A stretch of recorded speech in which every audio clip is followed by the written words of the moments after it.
आपके चहेते राहुल गांधी जी मंच पर तशरीफ ला चुके हैं। मैं राजेश तिवारी जी से चाहूंगा कि आगे की कार्यवाही आगे बढ़ाएं। जोड़ो जोड़ो जोड़ो जोड़ो जोड़ो जोड़ो, राहुल गांधी जिंदाबाद, राहुल गांधी जिंदाबाद, बलगज खड़गे जिंदाबाद, जिंदाबाद जिंदाबाद, खड़गे जी जिंदाबाद, जिंदाबाद जिंदाबाद, सोनिया गांधी जिंदाबाद। जिंदाबाद जिंदाबाद।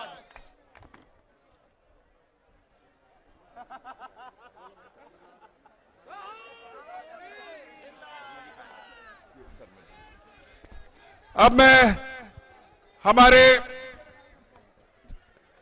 नेता आदरणीय राहुल जी और हमारे राष्ट्रीय अध्यक्ष आदरणीय खड़गे जी के स्वागत के लिए मैं जिला कांग्रेस कमेटी के अध्यक्ष प्रदीप सिंघल जी, अब रायबरेली के जिला कांग्रेस के अध्यक्ष और सुल्तानपुर के जिला कांग्रेस के अध्यक्ष और साथियों को मैं आमंत्रित करता हूं कि पुष्पहार से हमारे नेताओं का स्वागत करने का कष्ट करें।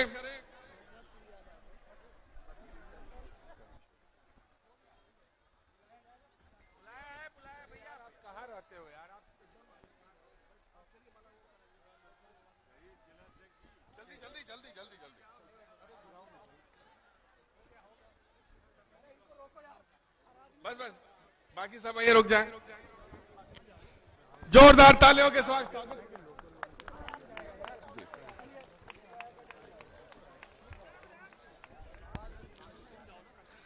अब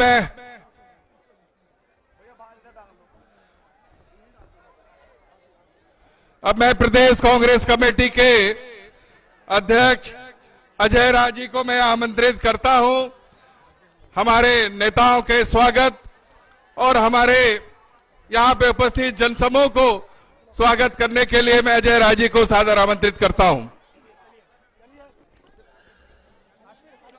मंच पर उपस्थित कांग्रेस पार्टी के राष्ट्रीय अध्यक्ष मल्लिकार्जुन खड़गे जी, मंच पर उपस्थित आप सबके हृदय की धड़कन, हम सबके आदरणीय नेता और अमेठी के दुलारे प्यारे बेटा आदरणीय राहुल गांधी जी का स्वागत अभिनंदन करता हूं। मंच पर उपस्थित कांग्रेस पार्टी के सभी वरिष्ठ नेताओं का स्वागत अभिनंदन करता हूं। सभी कार्यकर्ता, सभी माता और बहनों, सभी पत्रकार छायाकार साथियों का दिल स्वागत अभिनंदन करता हूं। निश्चित तौर से यह अमेठी की धरती, यह अमेठी के लोग, ये आपको दिल से प्यार करते हैं, दिल से चाहते हैं और ये लोग हमेशा आपके परिवार से, पीढ़ियों से इनका रिश्ता है।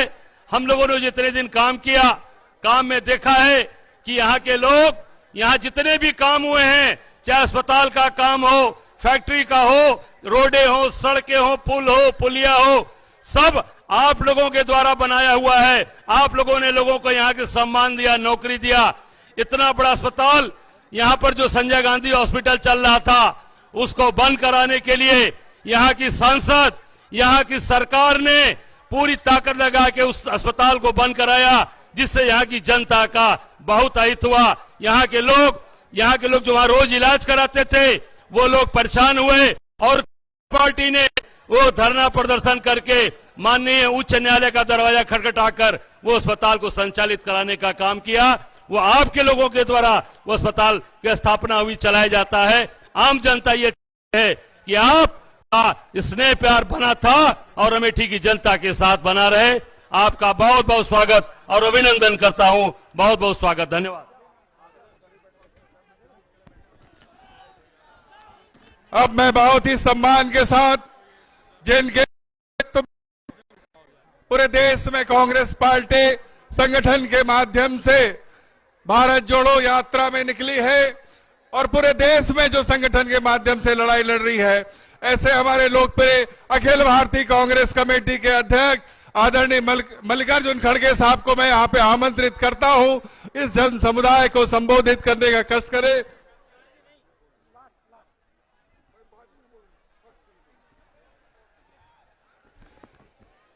जैसे आदरणीय हमारे नेता का आदेश हुआ है और हम सब जिनके लिए यहाँ पे उपस्थित हैं, जो पूरे देश में न्याय दिलाने के लिए से हम उपस्थित हुए हैं, इस अमेठी के और इस देश के लाडले आदरणीय राहुल गांधी जी को मैं इस सभा को संबोधित करने के लिए आमंत्रित करता हूं। आदरणीय राहुल जी। जिंदाबाद। देवा शरीफ की चादर है, आप जा भी चुके हैं बहुत बड़े स्टैंड और बाराबंकी में।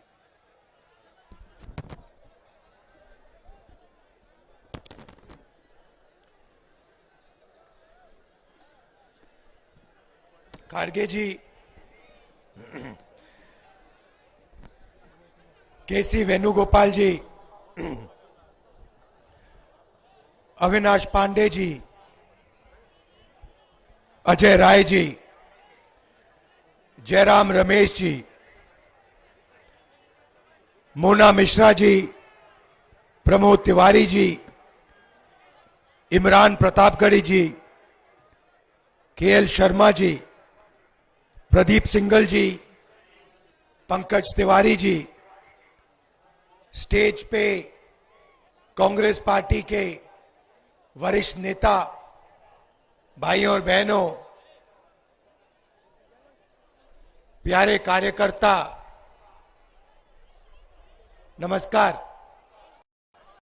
क्या मित्रों, आप सबका यहां बहुत बहुत स्वागत, नमस्कार। कैसे हैं आप? ठीक है। एक साल पहले कन्याकुमारी से कश्मीर तक हमने भारत जोड़ो यात्रा की। 4000 किलोमीटर, हजारों लोग एक साथ मिलके चले। लक्ष्य भारत को जोड़ने का था। जो हिंसा फैलाई जा रही है, नफरत फैलाई जा रही है, उसके खिलाफ खड़े होने का था। यात्रा में से बहुत सुंदर नारा निकला, भीड़ में से आया, नफरत के बाजार में मोहब्बत की दुकान खोलनी है। और इस एक नारे से आप मेरी को राजनीति को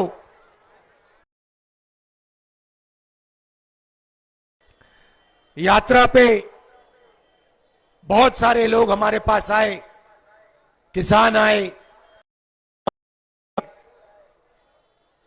गरीब लोग आए, छोटे व्यापारी आए, और जो उनके दिल में था उन्होंने हमें कहा। बेरोजगारी की बताई बात, महंगाई की बात बताई, जीएसटी की शिकायत की।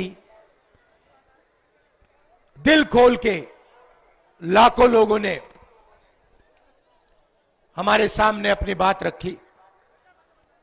बीच में दूसरे प्रदेश से भी लोग आते थे, यूपी से आए, बंगाल से।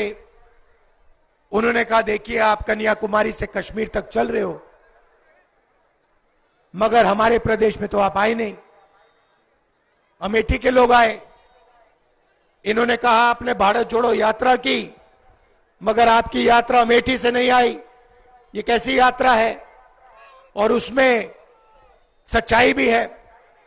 तो इसलिए हमने इस साल दूसरी भारत जोड़ो यात्रा की, मणिपुर से महाराष्ट्र तक, और आज मैं आपके सामने यहां अमेठी में हाजिर हूं।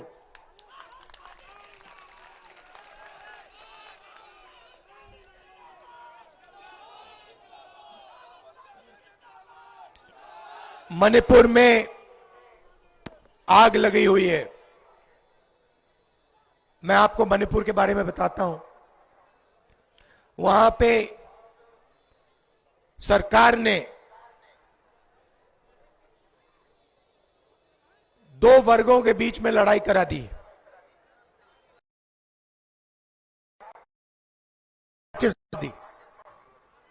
एक तरफ मेइतेई समाज, दूसरी तरफ कुकी समाज। आज नहीं जा सकते। मैं आपको अपनी बात बताता हूं, हिंदुस्तान के एक प्रदेश में क्या हो रहा है। हम गए, दोनों समाजों ने हमें बुलाया, मेती समाज ने भी बुलाया, कुकी समाज ने भी बुलाया। पहली बार मैंने अपने राजनीतिक जीवन में यह ऐसा देखा है, जब हम मेती समाज के, उनका हमें मैसेज आता है कि देखिए हम आपकी स्वागत कर रहे हैं, हमने आपको बुलाया है, आप आइए, भारत जोड़ो यात्रा में आप आए हैं, हम आपका स्वागत करते हैं, मगर अगर आपकी सिक्योरिटी में कोई भी कुकी समाज का व्यक्ति होगा, हम उसे गोली मार देंगे। तो कृपया करके आप कुकी समाज के लोगों को अपनी सिक्योरिटी से निकाल के, परे करके हमारे यहां आइए। मैं हैरान हो गया। हमने कुकी समाज के लोगों को सिक्योरिटी से निकाला, हम वहां गए, बहुत अच्छी तरह हमसे मिले, हजारों महिलाएं मिली, अपने दर्द के बारे में बताया, वहां लोग मारे गए, घर जलाए गए, और उसके बारे में बताया। उसके बाद हम कुकी समाज के यहां गए, वही बात कुकी समाज ने हमें कही। जैसे ही हम वहां पहुंचे, हमें कहते हैं देखिए हम चाहते कि आप यहां आए, मगर मेते समाज का आपका कोई भी होगा सिक्योरिटी वाला, हम उसको गोली मार देंगे। तो कृपया करके मेती समाज के लोगों को आप निकालिए और फिर आइए। हमने मेती समाज के लोगों को निकाला, हम गए, हमारा वहां स्वागत हुआ, उन्होंने अपनी बात रखी, उन्होंने बात रखी और फिर हम वापस गए। मैं आपको ये क्यों बता रहा हूं, क्योंकि आज मणिपुर में हिंदुस्तान की सरकार का कंट्रोल ही नहीं है। हिंदुस्तान की सरकार अपने सिक्योरिटी में जिसको चाहती है नहीं भेज सकती है। सिविल वॉर हो रखा है, आग लगी हुई है वहां पे, 6-7 महीने से लोगों को गोली मारी जा रही है, और आज तक हिंदुस्तान के प्रधानमंत्री मणिपुर नहीं गए। आज तक जा नहीं सकते, यह हालत है। तो मणिपुर से हमने इसलिए शुरू किया, उसके बाद अरुणाचल, नागालैंड, उड़ीसा, बिहार, झारखंड, हम यूपी आए। कल मैंने देखा अपनी आंखों से वाराणसी में यूपी की सच्ची हालत।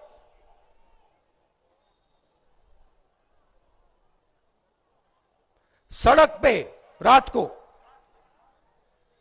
हजारों युवा शराब पिए सड़क पे लेटे हुए, वाराणसी में बाजा चल रहा है,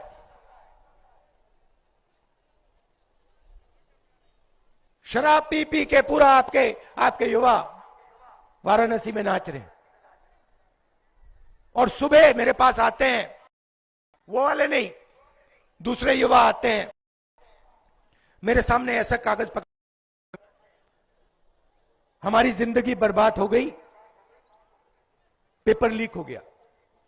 एक पेपर ने एक के बाद एक, जो भी पेपर यहां होता है पेपर लीक हो जाता है। मेरे पास रोता हुआ युवा आता है, कहता है राहुल जी मैंने 5 लाख रुपए कोचिंग सेंटर को दिए, 5 लाख रुपए। मैंने सपना देखा था मुझे रोजगार मिलेगा रेलवे में। एग्जाम के दिन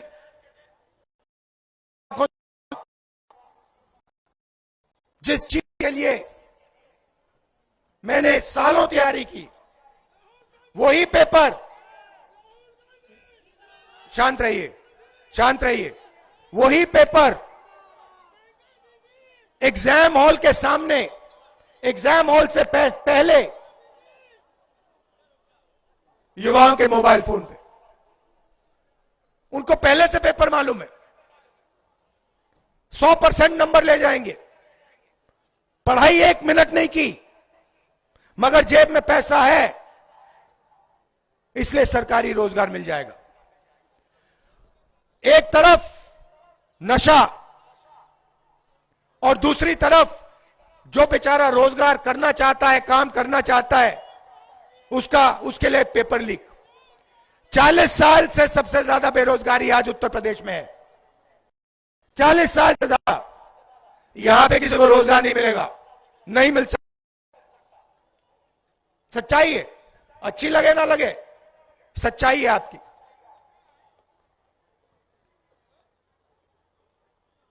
हर मीटिंग में मैं पूछता हूं, उत्तर पिछड़े वर्ग की कितनी आबादी है? आपको मालूम है? हिंदुस्तान पिछड़े वर्ग की कितनी आबादी है जानते हो? 50%। गिनती करो, 50% पिछड़े हैं। दलित कितने हैं? 15%। 50-15 कितना हुआ? 65। 8% आदिवासी हैं। 65 में 8 जोड़ो, कितने हुए? 73। 73% पिछड़े, दलित और आदिवासी। मैंने माइनॉरिटी की बात नहीं की अभी, उनके बारे में नहीं, वो 50% है। ठीक है, अब मैं आपसे पूछता हूं, हिंदुस्तान की सबसे बड़ी 200 कंपनियों में पिछड़ी जात, दलित और आदिवासी कितने मालिक हैं? एक नहीं है, एक नहीं है। मैनेजमेंट टीम में कितने? एक भी नहीं है। ये मीडिया के लोग खड़े हैं यहां पे, मीडिया में 73% के कितने लोग? एक भी नहीं। चलो प्राइवेट अस्पतालों की बात करते हैं, उनके मालिकों में 73% के कितने लोग? एक भी नहीं। चलो उसको छोड़ो, हाई कोर्ट में चलते हैं, 650 हाई कोर्ट के, उसमें 70% के कितने? 650 में से 100। चलो प्राइवेट अस्पतालों की बात करते हैं, वेदांता, एस्कॉर्ट्स, मेदांता, इनमें से आपके कितने मालिक? 0। बड़े बड़े अस्पतालों में जाओ, बड़े बड़े डॉक्टरों के नाम पढ़ो, उसमें से पिछड़े कितने, दलित कितने, आदिवासी कितने, बताओ? 0। एक नहीं। सरकार में जाओ, 90 अफसर दिल्ली की सरकार चलाते हैं, आईएएस अफसर हैं, बजट को वो बांटते हैं। 73% कितने? 3 ओबीसी, 3 दलित, 1 आदिवासी, वो भी पिछले कमरे में। बड़े मंत्रालयों में नहीं, फाइनेंस मिनिस्ट्री में नहीं, डिफेंस मिनिस्ट्री में नहीं, वो पीछे कमरे में बंद। 73 आवाज, कहीं भागीदारी नहीं आपकी। अच्छा ये बताओ, 200 सबसे बड़ी कंपनियों का मालिक जनरल कास्ट में व्यक्ति है, एक है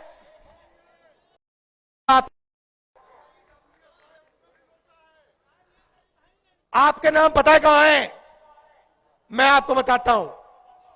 आपके नाम जुडिशरी में नहीं मिलेंगे, आपके नाम मीडिया में मिलेंगे, आपके नाम प्राइवेट अस्पताल की कंपनियों में नहीं मिलेंगे, प्राइवेट कॉलेज में नहीं मिलेंगे।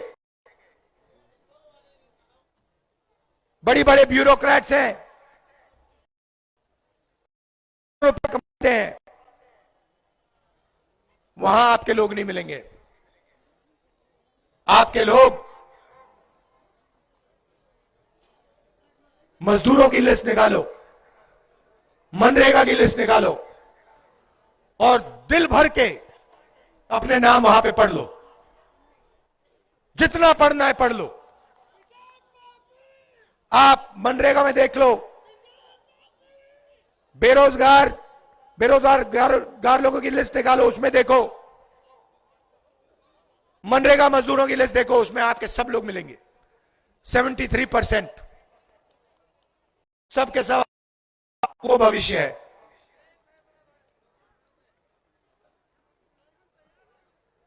ये हो रहा है आपके साथ, ध्यान भटकाया जाता है आपका।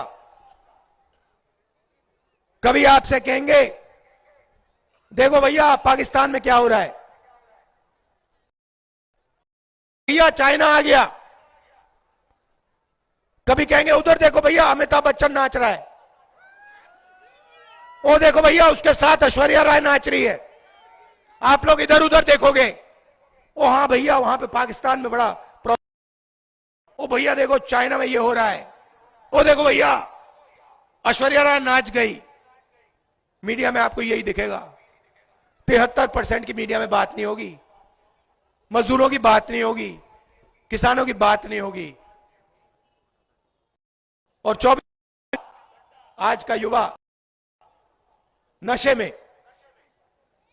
मैंने वहां देखा, बनारस में देखा, सड़क पे देखा, नहीं तो अगर शराब नहीं पी रहा तो फिर इस मोबाइल फोन पे 7-8 घंटा 7-8 घंटा भैया वीडियो देखता रहता है, वीडियो देखता रहता है, एक दूसरे को भेजता रहता है।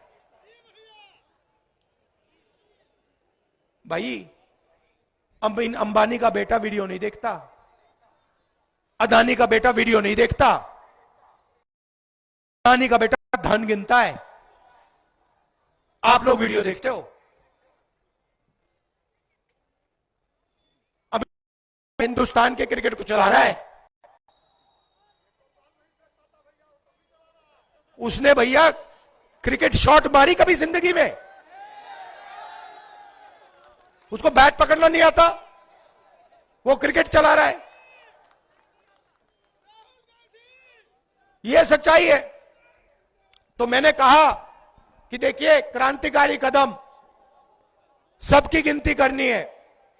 इस देश में गरीब जनरल कास्ट के कितने लोग हैं,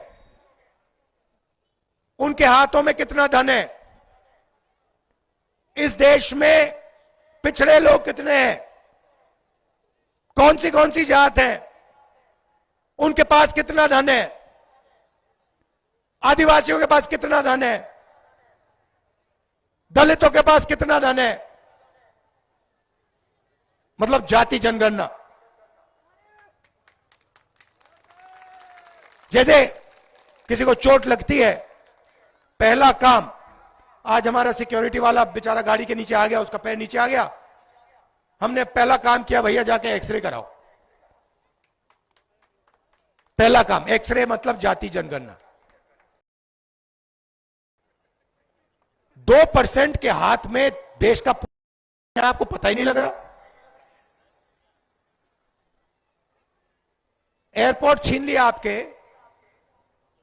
पब्लिक सेक्टर यूनिट सब छीन लिए, इंफ्रास्ट्रक्चर आपका सब ले लिया, आपके स्कूल, आपके कॉलेजेस सब उठा के ले गए, आपके अस्पताल उठा के ले गए। 2% लोग हैं, 3% नहीं है। आपने राम देखा ना, धूमधाम से हुआ, देखा ना, उसमें आपने किसी दलित को देखा? आपकी राष्ट्रपति, हमारी राष्ट्रपति आदिवासी हैं, उनको अंदर नहीं आने दिया। उनका चेहरा देखा आपने? किसी वहां पे किसान का चेहरा देखा? मजदूर का देखा? पिछड़े वर्ग के आपने लोग देखे वहां पे? नहीं। अदानी देखा? उसके बच्चे देखे? अंबानी देखा? उसके बच्चे देखे? सारे बिजनेस वाले देखे? नरेंद्र मोदी देखे? अमिताभ बच्चन दिखा?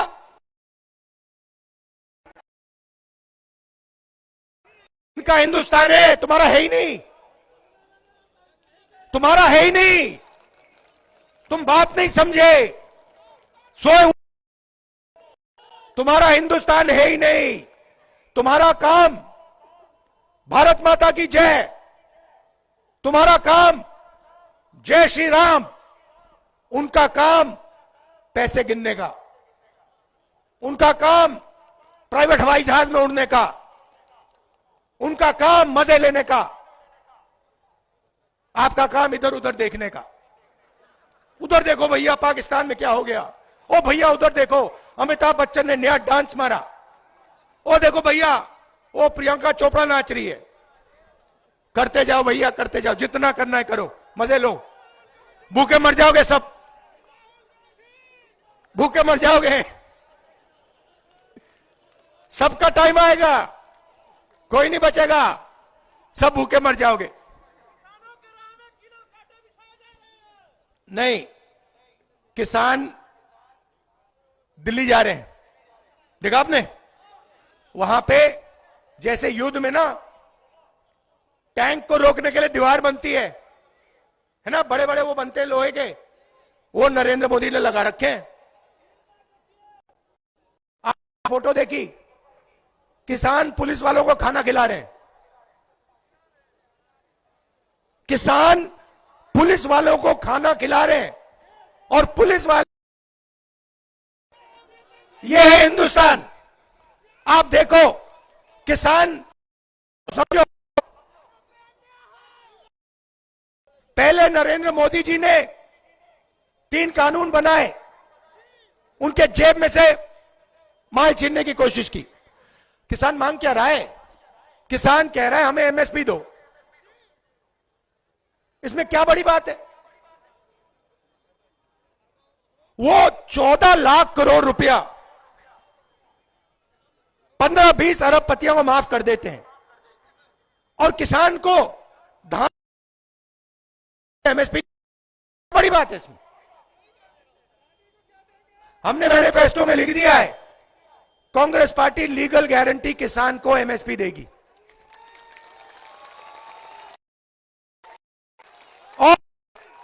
और एक्सरे करेगी भैया, बात समझ लो, एक्सरे होगा, जाति जनगणना होगा, सबको पता लग जाएगा इसमें पिछड़े कितने, दलित कितने, आदिवासी कितने, गरीब जनरल कास्ट के कितने। सवाल पूछ, आपको इधर उधर नहीं देखना, इधर उधर नहीं देखना, आपने सुबह एक सवाल पूछना है। ये सोने की चिड़िया है, इसने अंबानी को इतना पैसा,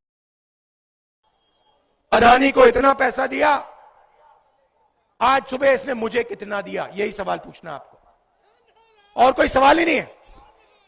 जिस दिन 73% ने यह सवाल पूछना शुरू कर दिया कि भाई मेरे जेब में से हर रोज ये पैसा निकाल रहे हैं, जीएसटी जा रही है मेरी है, पेट्रोल का पैसा जा रहा है मेरा, गैस सिलेंडर का मेरा, मैं टैक्स में भर रहा हूं, जितना पैसा मैं देता हूं उतना अदानी देता है, मैं 1000 रुपए की शर्ट मैं 18% देता हूं, 73% वाला कहता है, और अदानी 1000 रुपए की शर्ट खरीदता वो भी 18% देता है। तो जितना टैक्स में देता हूं उतना अदानी देता है, उसको लाखों करोड़ रुपए मिल जाते हैं, मुझे 1 रुपया नहीं मिलता, क्यों? यह सवाल पूछना चाहिए आपको। जाति जनगणना से यह सवाल का जवाब आप सबको मिल जाएगा, पता लग जाएगा 73% के साथ हो क्या रहा है। अमेठी आया हूं, इतने पुराना प्यार का रिश्ता है, मोहब्बत का रिश्ता है। इसके लिए आप सबको दिल से धन्यवाद। नमस्कार, जय हिंद।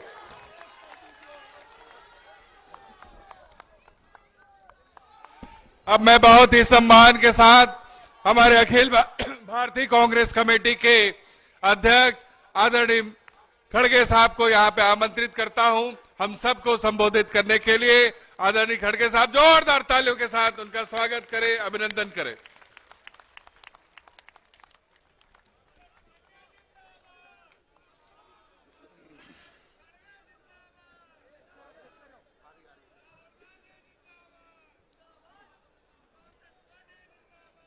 आज के इस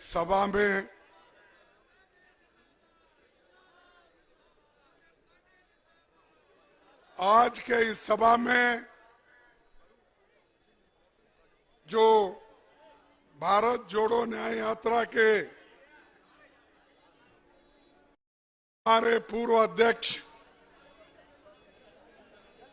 हमारे नौजवान लीडर श्री राहुल गांधी जी, केशव वेणुगोपाल जी, अविनाश पांडे, अजय राय जी, जयराम रमेश जी, प्रमोद तिवारी जी, आराधना मिश्रा सीएलपी लीडर, इमरान प्रताप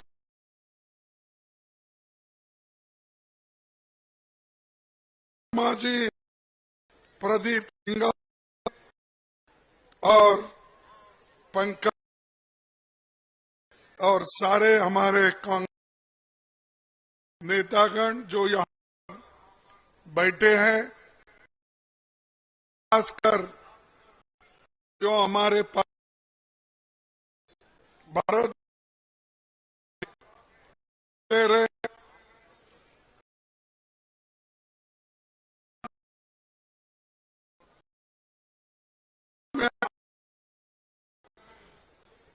भाई, किसान भाइयों और मीडिया के दोस्तों, आज अमेठी में हो रही इस जनसभा में आप सभी लोगों का मैं हार्दिक स्वागत करता हूं। अमेठी को पूरी दुनिया जानती है, अमेठी को पूरा दुनिया जानती है।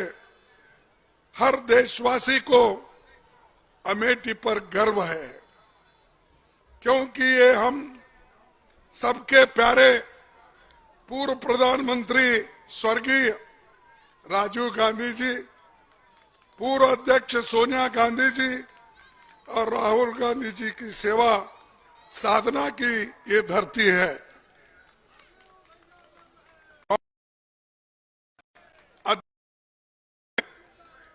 जब सोनिया गांधी जी यहाँ पर 1998 में अमेठी आई, उन्होंने अपनी बात रखी, मैं उसको यहाँ दोहराना चाहता हूं।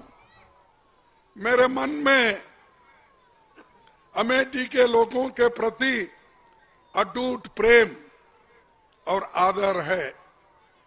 अमेठी मेरे पति की कर्मभूमि थी, उनके दिल में अमेठी की भाई बहनों के लिए कितना प्यार है और समर्पण था, ये मैंने बहुत गहराई से महसूस किया है।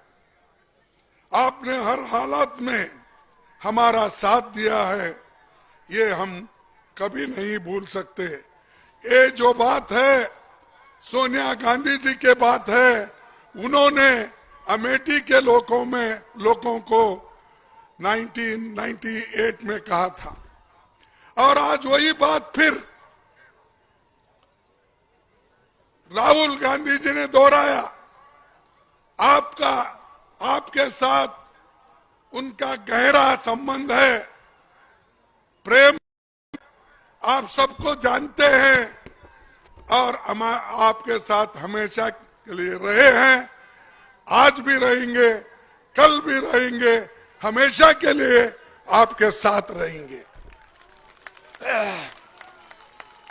जरा पानी है कि भाइयों, कांग्रेस सरकार में हजारों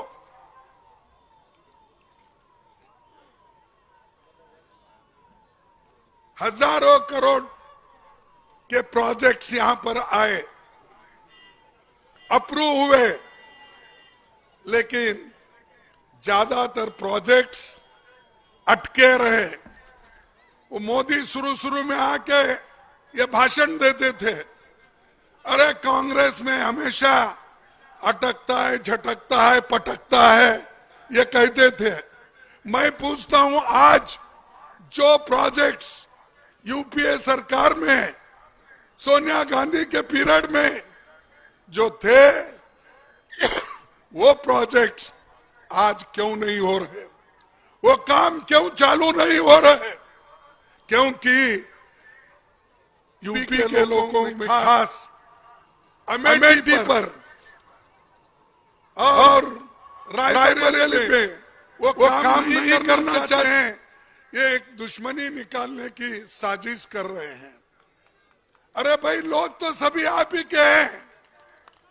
आप जो चीजें मंजूर पहली हुई थी उसको आप कैंसल करते हो, निकाल देते हो।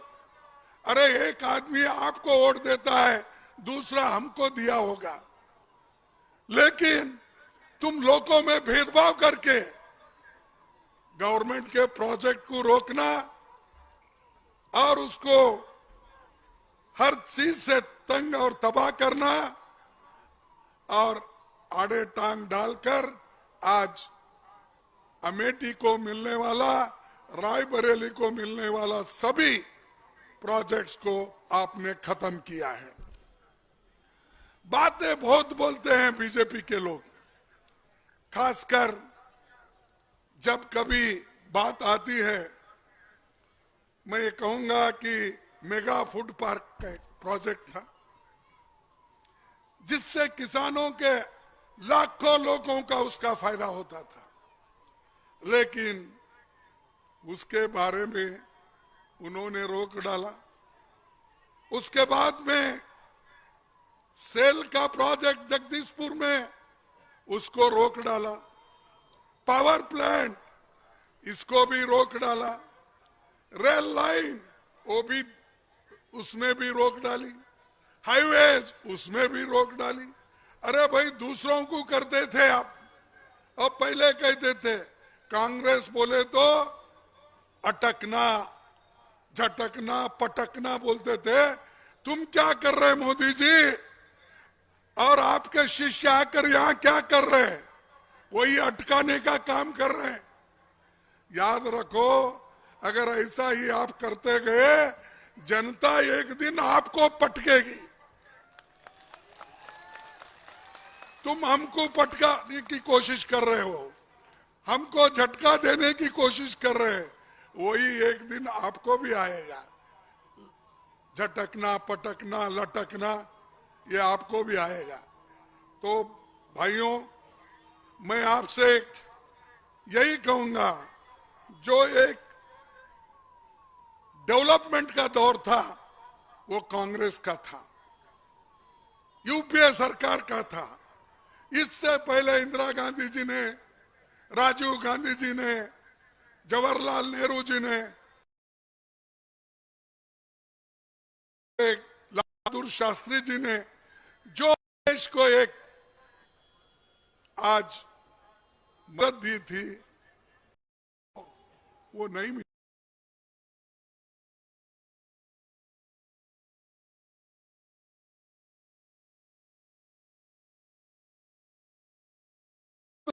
को उसके बाद खानदान को, अरे भाई तुम्हारा काम तुम करो, दूसरों को गालियां देने से आपको क्या मिलने वाला है? जिस देश में एक सुई नहीं बनती थी आजादी के पहले इस देश में एक सुई नहीं बनती थी, मशीन थी। आजादी के बाद बड़े बड़े कारखाने बने, बड़े बड़े बांध बने, बड़े बड़े ये एयरपोर्ट बने, पोर्ट बने। ये तुमने बनाया, ये सब मोदी जी के जमाने में हुआ। अरे ये ऐसा झूठ बोल बोल कर, मैं तो उसीलिए उनको कहता हूं झूठों का सरदार। अरे भाई, अब हर काम को आप रोड़ा डाल रहे हैं। क्यों? ये कॉन्स्टिट्यूंसी राहुल गांधी की है, रायबरेली सोनिया गांधी जी का है। रोको, रोड का काम रोक दो, लाइन रेलवे का रोक दो और फूड प्रोसेसिंग का रोक दो। कितने दिन ऐसा ही रोकेंगे भाई? एक दिन हमारा भी आएगा तो हम ऐसा 10 पट काम करके दिखाएंगे। और नौकरी की बात करते हैं। मोदी जी हमेशा क्या करते थे? हर साल मैं हमारे युवकों को 2-2 करोड़ नौकरी दूंगा। दिए न? आपको मिला 2 करोड़ नौकरी? नहीं मिला। अरे प्रधानमंत्री झूठ बोलते हैं। प्रधानमंत्री कैसा झूठ बोलता है भाई? वो तो सत्य हरिश्चंद्र है। सत्य हरिश्चंद्र कभी झूठ बोलता है? फिर 2 करोड़ नौकरी नहीं दिए, 15-15 लाख काला धन लाकर तुम्हारे जेब में डाल दूं बोले। दिए क्या? नहीं दिया। तो मोदी झूठ है क्या हम झूठ है? क्या बीजेपी झूठ है, कांग्रेस झूठ है? ये बात हुई ना। जो हम हमेशा जो कहते हैं वो करके दिखाए हैं। नरेगा हमने लाया गरीबों को मजदूरी देने के लिए, पेट भरने के लिए हमने फूड सिक्योरिटी एक्ट लाया, खाना देने के लिए, बच्चों के पढ़ाई के लिए कानून लिया। तुमने क्या किया? एक तो काम बताओ। बड़े बड़े कारखाने हमने नेहरू जी के जमाने में बनाया, बैंक बनाए। उस बैंक को लूटने वाले लोगों को तुम सब सपोर्ट कर रहे हो। वो पैसे लेकर बाहर भाग रहे हो और यहां कोई गरीब आदमी 10-12 हजार रुपए लोन लेता बैंक से, उसको बंद करते हो, उसके घर पे नोटिस लगाते हो। लगाओ नोटिस। जो 13 लाख करोड़ लेकर यहां से भागे हैं उन पे लगाओ। इतने पैसे आपने बैंक से लूट लूट के उनको दिया और हमको बोलते हैं कि इस कांग्रेस ने बर्बाद किया। क्या बड़े कारखाने करके बर्बाद किया? एम्स बना के बर्बाद किया? इंजीनियरिंग कॉलेज करके बर्बाद किया? और कंपलसरी एजुकेशन में सबको शिक्षा देने की काम शुरू की, उससे बर्बाद हुआ? शेड्यूल ट्राइब्स को रिजर्वेशन दिए, वो उससे खराब हुआ? बताओ हमको। जो काम हमने किया इस देश के लिए, हमने कुर्बानी भी दी। देश एक रहना, ये हमारा पहले से काम चल रहा है। देश को जोड़ना, उसी लिए तो राहुल गांधी जी कन्याकुमारी से लेकर कश्मीर तक चले और आज मणिपुर से लेकर बंबई तक को चलने वाले हैं। अरे जिस जगह से राहुल गांधी खुद मणिपुर गए, लोगों को मिले, अब मोदी भी एक दिन भी नहीं गया, जाने की हिम्मत भी नहीं। अरे जिस आदमी में देश को बचाने के लिए, समाज को बचाने के लिए वहां जाकर उनको शांति से रहने के लिए नहीं करता, क्या इस देश का गरीबों का? तो भाइयों, ऐसे लोगों को रखना आगे 2024 के चुनाव में, ऐसे लोगों को आप वोट देंगे, उनके चेलों को वोट देंगे, उनके चपाटों को वोट देंगे? नहीं, ये मजबूती के साथ रहो। जो वचन तुमने दिया है उसका पालन करो। यहाँ जो आए हैं एक एक आदमी 1000-1000 वोट भी अगर लाए तो पूरा कांग्रेस पार्टी अपनी झंडा यहाँ फैला रही। और नौकरी, सुनो भाई सुनो, अरे जोश में होश मत खो भाई, जरा सुनो भाइयों। ये लोग बोलते थे, एम्प्लॉयमेंट की बात करते थे। अब हमारे इस देश में और खासकर आंगनवाड़ी बहनों से और ग्रामीण स्वास्थ्य सिस्टम वाले बहनों को, रखने वाले बहनों को, उधर देखिए पूरे देश में 2 लाख पद खाली है। ये गरीब लोग की काम करते हैं और जिसमें 60,500 सिर्फ यूपी में खाली है। 60,500 ये यूपी में खाली है। अरे भर्ती करो ना भाई। कहां है डबल इंजन की सरकार? कहां है डबल इंजन की सरकार? एक इंजन तो फेल हुआ, दूसरा इंजन ऑयल मांग रहा है क्योंकि उसको ऑयल नहीं मिल रहा। हर चीज महंगी हो गई, पेट्रोल महंगा हो गया, ऑयल महंगी हो गई, डीजल महंगी हो गई, सब चीजें। तो ये हमारी डबल इंजन की सरकार बहुत डेवलप की है। ये मोदी साहब भी बोलते हैं और योगी साहब भी बोलते हैं। मैं उसी लिए जब पार्लियामेंट में योगी साहब थे तो मैं बोला, योगी साहब, जो आप राजकारण में जो लोग रहते हैं वो लोग साधु संत बोलकर नहीं आना चाहिए। और साधु संत अगर पार्लियामेंट में बैठे, देवल कौन संभालेंगे, मठ कौन संभालेगा, पूजा कौन करेंगे? इसीलिए तुम वहीं रहना ठीक था, यहां क्यों आए? मैंने पूछा ये सवाल। तब उन्होंने बोला, नहीं ये आप गलत बोल रहे हैं, हम सब देश की सेवा के लिए आए। ठीक है भाई, देश की सेवा के लिए बीजेपी में और भी लोग हैं और आरएसएस पे जिंदा रहने वाले बीजेपी के पास लोगों की कोई कमी नहीं है। देश को फोड़ने वालों का कमी नहीं है, मस्जिद मंदिर के पॉलिटिक्स करने वालों की कमी नहीं है। तो ये लोग, ऐसे लोग देश को तोड़ रहे हैं, ऐसे लोग समाज को तोड़ रहे हैं। और जो लोग इस समाज को तोड़ने का काम करते हैं, एक दिन वो भी बर्बाद होते हैं। ये मैं आपको कहने, भाइयों,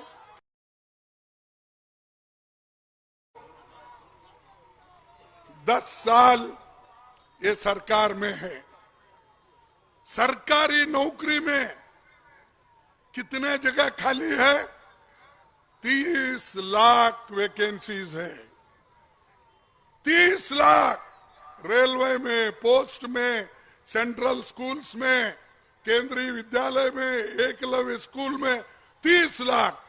क्यों नहीं भर्ती कर रहे भाई?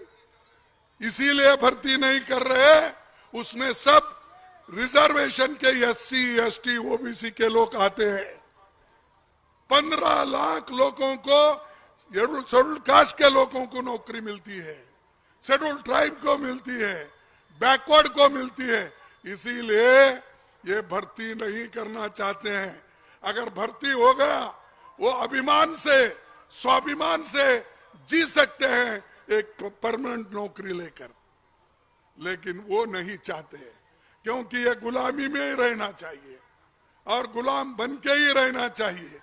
ये उनका मंशा है और हम लोगों को सिखाते हैं देशभक्ति। अरे देशभक्ति हमारे पास जितनी है, हमने कितनी कुव्वत लगा के अपना पूरा कोशिश करके गांधी जी से लेकर जवाहरलाल नेहरू से लेकर सभी ने जेल में गया और आजादी हासिल की। हमारे बड़े बड़े नेता जैसा अब्दुल कलाम आजाद है, वल्लभ भाई पटेल है, सभी ने, वही कौन से हैं। कल पूरी यहाँ आके भाषण करता है, कितने लोग उनके जेल में गए थे। मेरे लोग क्विट इंडिया मूवमेंट में 10,000 लोग मर गए, 10,000 लोगों के ऊपर गोली भी चली, कहीं कहीं मरा, कहीं मरा। तुम्हारे पास कौन मरे भाई? बताओ, उसकी एक लिस्ट तो बताओ। नहीं, जो हम कर रहे हैं, हम किए हैं, और जो आजादी दिलाए, तुम आकर उसके ऊपर बैठे हो गद्दी पे। तुमको मालूम नहीं हमारी चिंता क्या थी, कितने परेशान हमारे लोग थे, कितने लड़े, कितने लोग अपने स्कूल छोड़े, कितने लोग अपनी खेती छोड़ी, कारोबार छोड़ा, देश के लिए छोड़ा। और तुम क्या कर रहे हो? तुम एक एक को लाके गरीबों का पैसा उनके हाथ में दे रहे हो।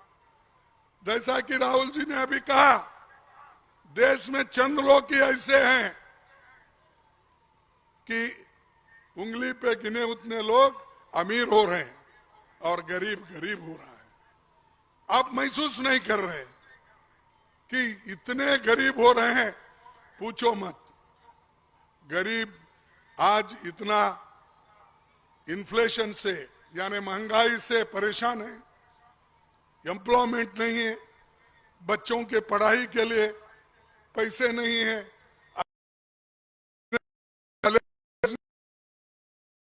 उनके पास आमदनी नहीं है।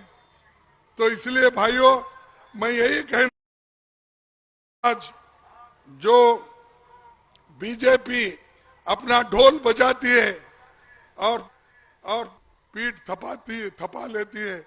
आप देखे भी होंगे कि पार्लियामेंट में उन्होंने वो करते हैं, किसान परेशान है।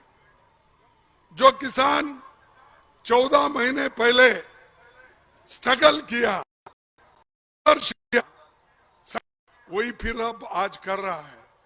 तो उसके सामने जगह है कि बहुत बड़े बड़े ये दीवार बंद कर, किले लगाकर आज लोगों को, उन किसानों का रास्ता रोका जा रहा है। अगर आप डेमोक्रेसी में विश्वास रखते हैं, क्या आप नहीं, जो लोग कष्ट में हैं तो उनको मिलने के लिए भी तैयार नहीं। डरता तो है, लेकिन आपकी यूनिटी रहे तो और भी डरता है, और बीजेपी मरता है। भाइयों, उन्होंने किसानों पे टैक्स, खाने पीने के चीजों पे टैक्स, और आपको मालूम नहीं था छोटे छोटे चीजों पे भी जीएसटी लगा के तंग कर दिया है। तो इसीलिए हमको लड़ना है। और ये अमीर को जो इन्होंने सब्सिडी दे रहे हैं, बड़े बड़े कंपनियों को वो सब्सिडी दे, और गरीबों की सब्सिडी छीन ले रहे हैं। और ट्रैक्टर, उसके बाद में हमारे जो फर्टिलाइजर, ऐसे विषयों पर टैक्स डाल के लोगों को इधर एक तरफ से तंग कर रहे हैं। भाइयों, अभी जो राहुल जी ने कहा, सरकारी अफसरों में दलितों की संख्या कितनी है, पिछड़ों की संख्या कितनी है, गरीब से गरीब आदमी जो पिछड़ा हुआ है, जिस क्लास में अपर कास्ट हम जिसको बोलते हैं, उनमें भी जो गरीब लोग हैं नहीं है। सिर्फ सफेद से सफेद कपड़े वालों को, अमीर से अमीर आदमियों के बच्चों को वहां पर जगह है, गरीबों के लिए नहीं है। इसीलिए आपको सोचना चाहिए। आज हमारे बच्चे अच्छे कॉलेज में नहीं जा सकते, अच्छे यूनिवर्सिटीज में पढ़ नहीं सकते, ये हालत हमारी है। लेकिन मोदी जी खुश है, हमने ये किया, हमने यूनिवर्सिटी बनाया, हमने एम्स बनाया, हमने इंजीनियरिंग कॉलेज बनाया।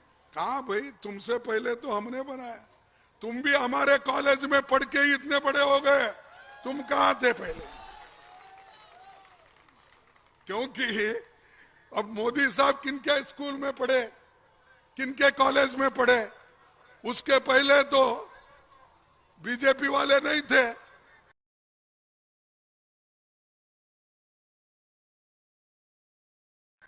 ये लोग वही स्कूल के लिए, ये लोग एक ही स्कूल खोलते थे कि देश तोड़ने के लिए, डिवाइड करने के लिए क्या काम करना चाहिए, ये ट्रेनिंग आरएसएस को देते थे, आज भी दे रहे हैं।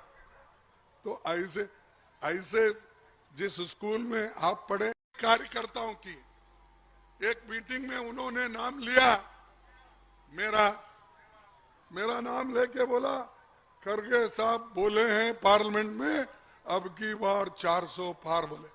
अरे मैं तो ये कह रहा था, उन्होंने गड़बड़ करके मेरे भाषण को बंद करवाया। और मैं कह रहा था 400 तो छोड़ो, 100 सीट भी आपके नहीं आएंगे, ये मैंने कहा था। लेकिन गड़बड़ करके उसके आगे तो हाउस में रहता है व्याधान क्या बोलते हैं उसको, इंटरप्शन को क्या बोलते हैं, व्याधान, ये बंद कर दिए। तो हम परसों उनके मीटिंग में बोल रहे हैं, कल कुछ मीटिंग हो गई, वर्कर्स मीटिंग में बोल रहे हैं कि खड़गे जी ने ही ऐसा कहा।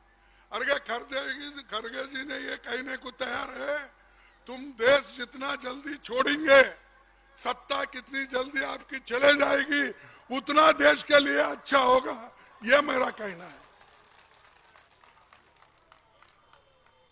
और प्रियंका जी ने भी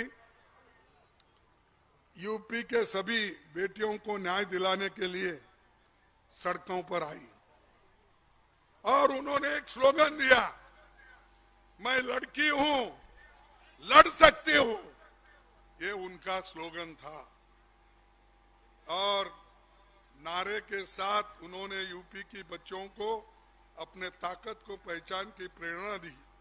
उन्होंने कहा तुम्हारी ताकत है, इसीलिए इसको असर्ट करो, तुम लड़ सकते हो, तुम्हारे ऊपर जब अन्याय होता है उसके खिलाफ तुम लड़ते रहो।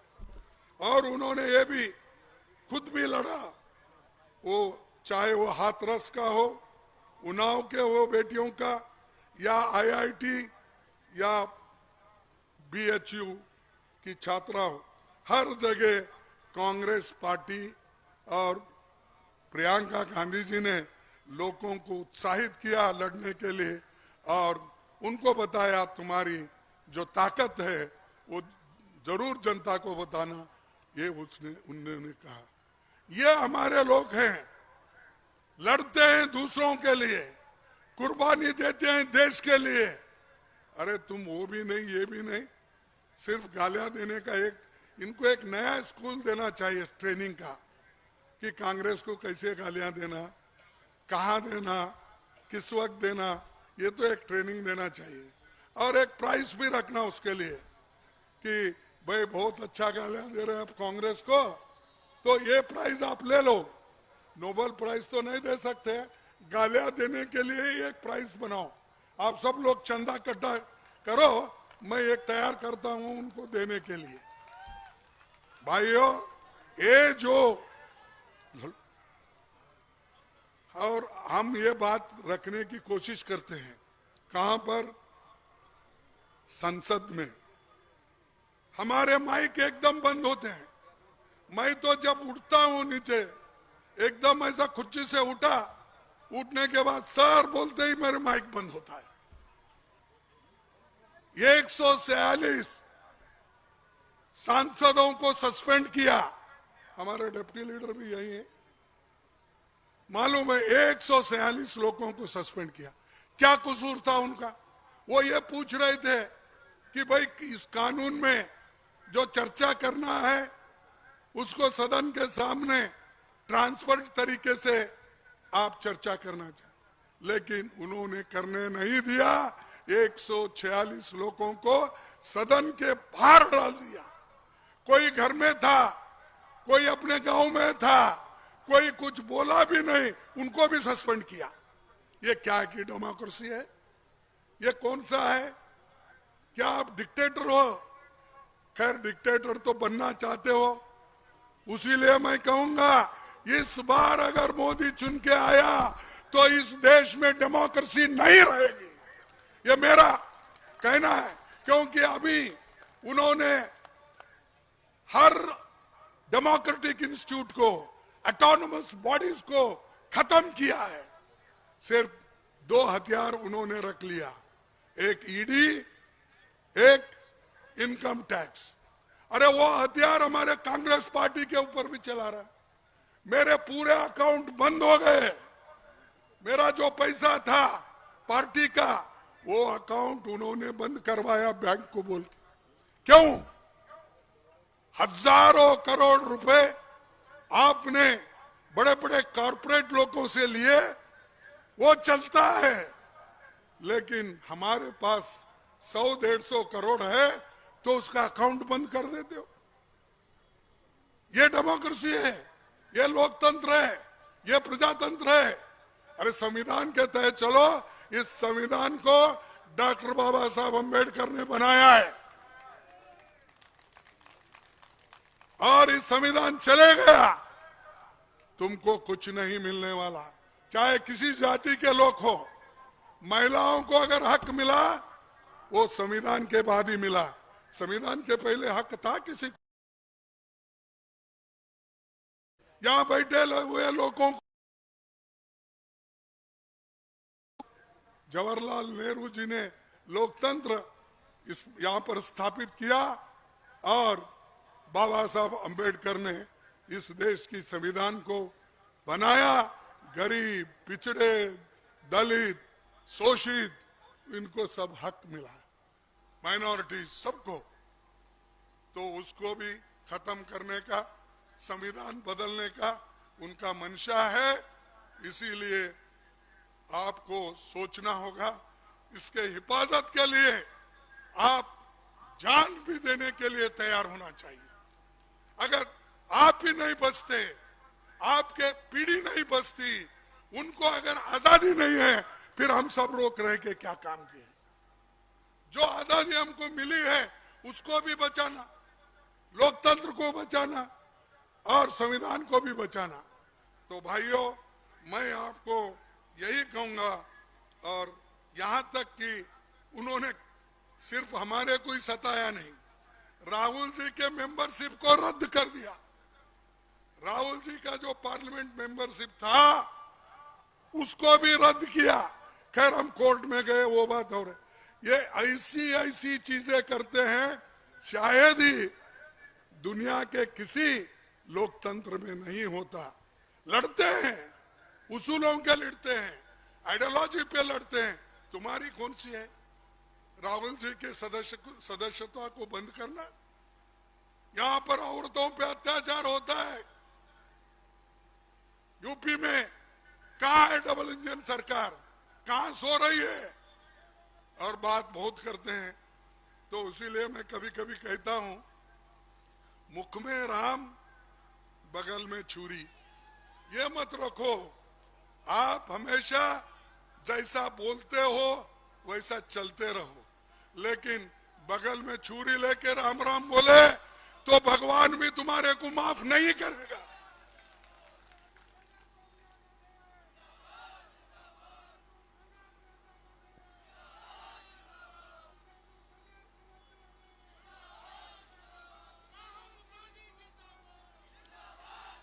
भाइयों, अब हमारे सारी शक्ति, हमारे को प्रेरणा देने वाले सिर्फ आप लोग हैं। तुम्हारी शक्ति हमारे लिए एक बहुत बड़ा एक ऑक्सीजन है। अगर आप मुंह मोड़ लिए तो तुम भी खत्म, हम भी खत्म।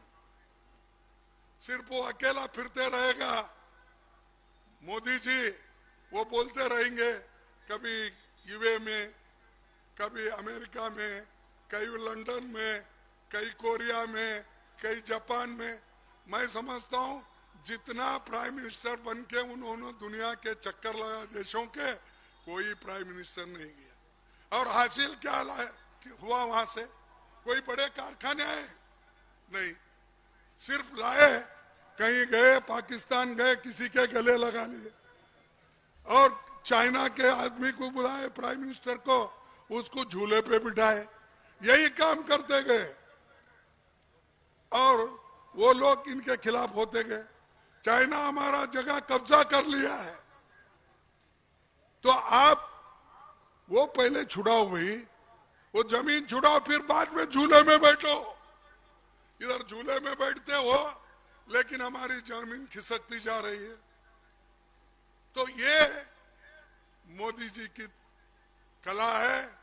मोदी जी सिर्फ भाषण बहुत अच्छा करते हैं, उनके जैसी हिंदी नहीं है, फिर भी मैं कोशिश करता हूं अपने लफ्ज में बोलने का, लेकिन उनका सिर्फ भाषण, लोगों को राशन नहीं है। राशन तो हमने दिया, हमारे एक्ट ने दिया। उन्होंने क्या बोलते हैं, 80 करोड़ लोगों को मैं फ्री धान दिया, अन्न दिया। अरे बाप, तेरे से पहले हमने कानून बनाए, सोनिया गांधी ने कानून बनाई, हाँ, उस कानून के तहत मिल रहा है, तुम्हारे वजह से नहीं मिल रहा। हमारे कर्नाटक में तो फ्री देते थे हम कभी एक पैसा भी नहीं, ऐसा ही हर स्टेट में फ्री देते थे। अब इन्होंने नया एक निकाले, 5 केजी देके मैं 80 करोड़ लोगों को दे रहा। कितने लोगों को नौकरी लगाए वो नहीं बोलते, लोगों की आमदनी कितनी बढ़ी वो नहीं बोलते, एमएसपी कितनी बढ़ा है वो नहीं बोलती, लेकिन ये बात बोलते हैं बार बार। इसीलिए मैं ज्यादा आपको और यहां बिठाना नहीं चाहता। जो राहुल जी के 5 प्रोग्राम है, युवाओं को, बेरोजगार लोगों के लिए, काम के लिए वो न्याय चाहते हैं और अमीर गरीब की उसको कम कर, किसानों पर रोकना चाहते हैं। देश के कारखाने, हवाई अड्डे जो बेच के खा रहे, उसको रोकने के लिए ये सब न्याय यात्रा चल रहा है।